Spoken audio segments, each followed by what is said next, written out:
Covid duties చేస్తున్నప్పుడు ఆవిడ నా దగ్గరకు వచ్చారు. ఏమని చెప్పారంటే, మేడం మా అబ్బాయికి 2 కిడ్నీస్ ఫెయిల్యూర్ అయిపోయినాయి.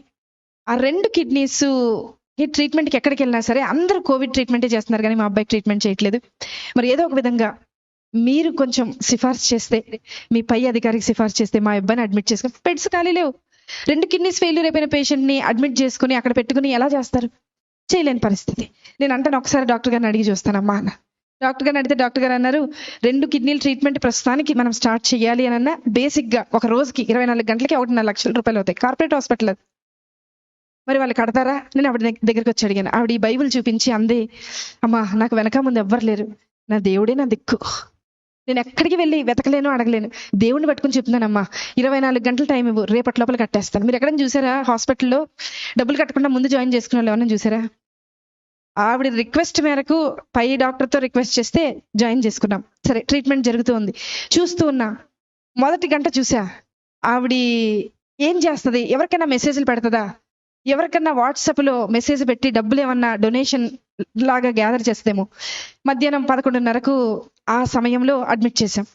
12:30 అవ్వింది. అందరినీ అడిగా, ఆవిడ ఉన్నారు కదా, ఆవిడ ఏం తిన్నారో ఒకసారి అడుగుతారంటే మా నర్సులు అందరూ అన్నారు, మేడం ఆవిడ మోకరించింది, ప్రార్థన చేస్తుంది, అసలు మేము వెళ్తున్నా పక్కకి తప్పుకోవట్లేదు మేడం, మేము అలాగే ట్రీట్మెంట్ చేసి వచ్చేస్తున్నాం అన్నారు. సరే, ఆవిడని డిస్టర్బ్ చేయొద్దు. మధ్యాహ్నం 1:30 అయింది, చూశాను ప్రార్థన చేస్తుంది. సాయంత్రం 4:30 అయింది, చూశాను ప్రార్థన చేస్తుంది. రాత్రి 6:30 అయింది, చూశాను ప్రార్థన చేస్తుంది. రాత్రి 9:30 అయింది, చూశాను ప్రార్థన చేస్తుంది. రాత్రి 11:30 అయింది, అంటే ఆవిడ మోకరించి 12 గంటలు అవుతుంది, ప్రార్థన చేస్తుంది. 1:30 రాత్రి, 1:30 అర్ధరాత్రి ప్రార్థన. ప్రొద్దున్న 4 నెక్స్ట్ డే స్టార్ట్ అయిపోతుంది, రౌండ్స్ స్టార్ట్ అయిపోతాయి, సెక్షన్ స్టార్ట్ అయిపోతుంది, అన్ని స్టార్ట్ అయిపోతాయి, ట్రీట్మెంట్ స్టార్ట్. మాకు స్టార్ట్ అయిపోయింది, కానీ ఆవిడకి మాత్రం ప్రార్థన ఎండవల. 7:30 ప్రార్థన. మరుసటి రోజు 8:30 ప్రార్థన. 9ంటికి బిల్ వచ్చేస్తుంది, జనరేట్ అయ్యి ఆ రోజుకి డే స్టార్ట్ అవ్వాల్సిన బిల్ వచ్చేస్తుంది. బిల్ వచ్చింది. అందరు పేషెంట్స్ రౌండ్స్ అయిపోయినాయి, ఈవిడ దగ్గరికి వెళ్ళాలి. నా పైన డాక్టర్ అడిగారు, అమ్మా ఆవిడ బిల్ కట్టారా అని అడిగారు. నేను చెప్పబోతున్నా, నాకు భయం వేస్తుంది. ఎందుకో తెలుసా, ఆవిడ కట్టకపోతే నేను కడతానని చెప్పాను ఆయనకి. కానీ ఆవిడ ప్రార్థన చూసి నేను అనుకున్నా, కనీసం ఒక 75% నేను కడదాం, ఏదో చేయను ఉంటుంది కదా, మా ఆయనకి తెలియకుండా అమ్మేసి కట్టేసేద్దామని అనుకున్నా. తెలిస్తే ఒప్పుకోరు కదా అనుకున్నా. ఆవిడ దగ్గరికి వెళ్తున్నాం, స్థలం లేక స్టెప్స్ కింద పెట్టారు, ఒక స్ట్రక్చర్ వేసి అబ్బాయికి ట్రీట్మెంట్ చేస్తుంది. అక్కడికి వెళ్ళేలోపు, అడుగు అక్కడికి పెట్టేలోపు డాక్టర్ గారు అన్నారు, నా పక్కన డాక్టర్ గారు అన్నారు, మేడం హాస్పిటల్ అని అన్నారు. చెప్పండి సార్, ఏదో మీరు చెప్తారు అంటే ఇంకా కొంచెం టైం దొరుకుద్దేమో, ఏదైనా ఆన్సర్ ఆలోచించి ఆయనకు చెప్దాం, ఎందుకంటే ఆవిడ ఇంకా కట్టలేదు, ప్రార్థన అవ్వలేదు ఆవిడది అక్కడ. అంటే ఆయన అన్నారు, మేడం యాక్చువల్గా ఈరోజు మా అమ్మగారు చనిపోయి 10 సంవత్సరాలు అవుతుందండి, ఈరోజు 10వ సంవత్సరం వర్ధంతి. వాళ్ళకి చెప్పేయండి మేడం, వాళ్ళకి ఫ్రీ ట్రీట్మెంట్ చేసేద్దాం, వాళ్ళ దగ్గర రూపాయి కూడా తీసుకొద్దాము.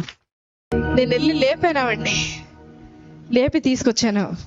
బిల్లు కట్టక్కర్లేదు నువ్వు అన్నా. నాకు తెలుసు మేడం, నా భర్త వదిలేసి వెళ్ళిపోయినా, నా బిడ్డ నా చెయ్యి దాటిపోయినా, నన్ను ఈ లోకంలోకి తీసుకొచ్చిన యేసయ్య నా చెయ్యి విడిచిపెట్టడం.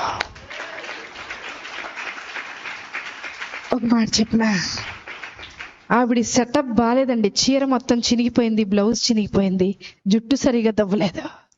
నేనన్నా, నీ బయట గెటప్ బాగోలేదు, కానీ నీ లోపల సెటప్ విశ్వాసం మాత్రం చాలా బాగుంది. మాకు నన్ను కూడా కలుపుకున్నా, మీతో పాటు నన్ను కూడా కలుపుకున్నా, మాకు గెటప్పులు బాగున్నాయి, పనికి రాని గెటప్పులు ఇవి, కానీ లోపల సెటప్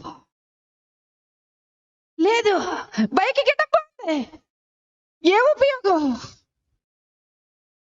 ఎక్కడ ఎత్తుకుతున్నారు ఈరోజు?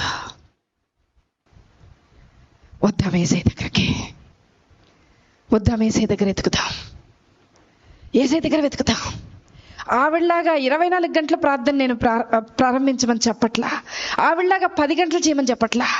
విసుకక్క ఆయన సన్నిధిని వెతుకుతూ ఉందాం, విసుకక్క వెతుకుతాం, మళ్ళీ మళ్ళీ వెతుకుతాం.